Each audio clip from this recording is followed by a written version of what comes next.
நாசிசம், Hitler இந்த வார்த்தைகளை கேட்டாலே நம்ம மனசுக்குள்ள ஒரு விதமான இருள் சூழறத உணர முடியுது. ஆனா இது எப்படி நடந்தது? ஒரு முழு நாடும் எப்படி இந்த பேரழிவை நோக்கி போச்சு? வாங்க, பல நிகழ்வுகள் எப்படி ஒன்னு சேர்ந்து ஒரு சரியான புயலை உருவாக்குச்சுன்னு இந்த பகுதியில நம்ம விரிவாக பார்க்கலாம். யோசிச்சு பாருங்க. 1945ல போர் முடியிற தருவாயில ஒரு ஜெர்மானிய தந்தை தான் மனைவி கிட்ட இத சொல்றார். இது வெறும் வார்த்தைகள் இல்ல, உள்ளுக்குள்ள இருந்த பயத்தோட ஒரு வெளிப்பாடு. பாவம் அந்த பையன். ஒரு 11 வயசு பையன் மனசுல இவ்ளோ பெரிய பயத்தை விதைச்சது எது? எப்படி ஒரு சமூகம் இந்த அளவுக்கு விரக்தியோட விளிம்புக்கு போச்சு?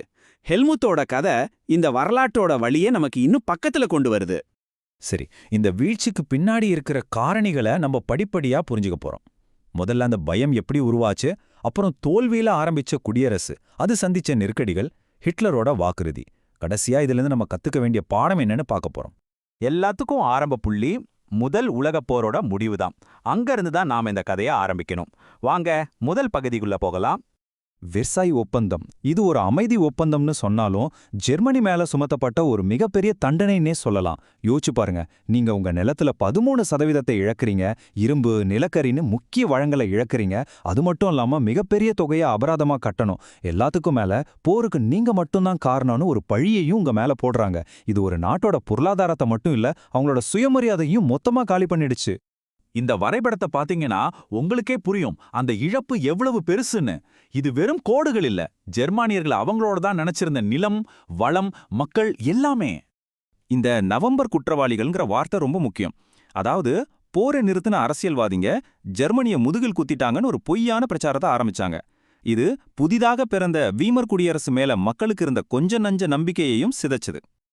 அடுத்து, ஏற்கனவே தள்ளாடிக்கிட்டு இருந்த இந்த ஜனநாயகத்தை அடுத்தடுத்து வந்த நெருக்கடிகள் எப்படி மொத்தமா முடக்கி போட்டுச்சுன்னு நாம பார்க்க போறோம்.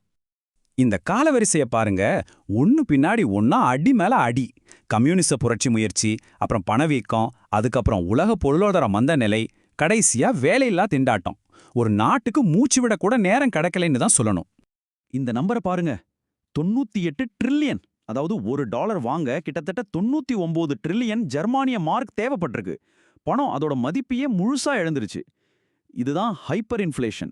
பணத்துக்கு மதிப்பே இல்லாம போனா என்ன ஆகுங்கிறதுக்கு இந்த ஒரு புகைப்படம் போதும். ஒரு ரொட்டி வாங்கணும்னா கூட ஒரு தள்ளுவண்டி நிறைய பணம் எடுத்துட்டு போக வேண்டிய நிலைமை. நினைச்சு பார்க்கவே முடியல இல்லையா? இந்த படத்துல இருக்கிறவங்களோட முகத்தை பாருங்க. மத்த நம்பிக்கையும் இழந்த மாதிரி இருக்காங்க. எந்த வேலையும் செய்ய தயாருன்னு போர்டு வச்சுக்கிட்டு நிக்கிறாங்க. இதுதான் அப்போதைய ஜெர்மனியோட நிஜமான நிலைமை. சரி, பொருளாதாரம் மட்டும் இல்ல, அரசியல் ரீதியாகவும் நிறைய பிரச்சனைகள் இருந்துச்சு. குறிப்பா அந்த அரசியலமைப்புல இருந்த 2 ஓட்டைகள் ரொம்ப ஆபத்தானதா மாறுச்சு. ஒன்னு, எந்த கட்சிக்கும் மெஜாரிட்டி கிடைக்காத தேர்தல் முறை. இதனால நிலையான அரசாங்கமே அமையல. இன்னொன்னு ஆர்டிகிள் 48.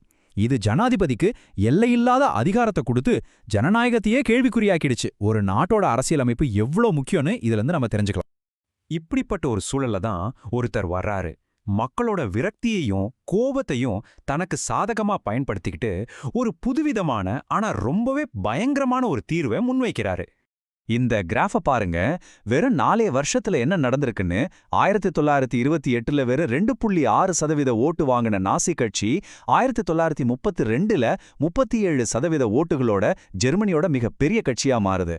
இது சாதாரண வளர்ச்சி இல்ல, ஒரு அரசியல் சுனாமி. ஹிட்லர் என்ன சொன்னார்? ரொம்ப சிம்பிள். நான் ஒரு வலுவான ஜெர்மனியை கட்டுவேன், நம்ம மேல சுமத்தப்பட்ட அவமானத்தை துடைப்பேன், எல்லாருக்கும் வேலை கொடுப்பேன், நம்மளோட பெருமையை மீட்டெடுப்பேன்னு சொன்னார். விரக்தியில இருந்த மக்களுக்கு இந்த வார்த்தைகள் ஒரு நம்பிக்கையை கொடுத்துச்சு. அவங்களோட பிரச்சார யுக்திகள் அபாரமானவை.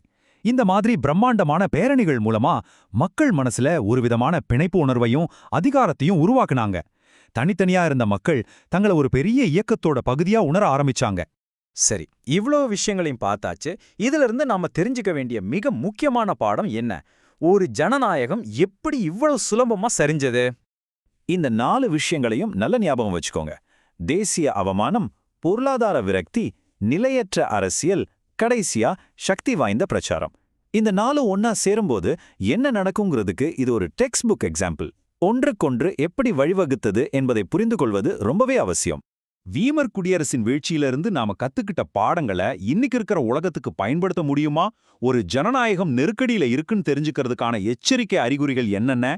இந்த கேள்வியோட உங்களை சிந்திக்க விட்டு இந்த ஆய்வை நாம இங்க நிறைவு செய்றோம்.